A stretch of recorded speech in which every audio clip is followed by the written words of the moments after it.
I'll be showing you how to maximize your memory space as a designer. Yeah, so you don't clutter it too much. So let's start with something like a search bag.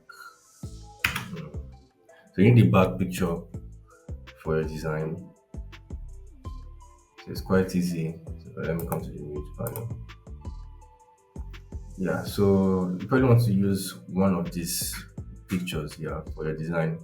Yeah, but instead of downloading the picture you want to use, you can simply click on it. Let me use this for example from Jumia. Okay.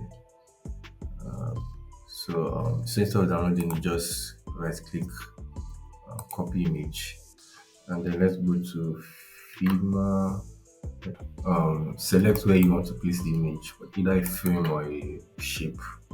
And all you have to do is to click Ctrl V, and it replaces the image for you without needing to download anything. To get more tutorials like this, please like, subscribe, follow, and share with your friends.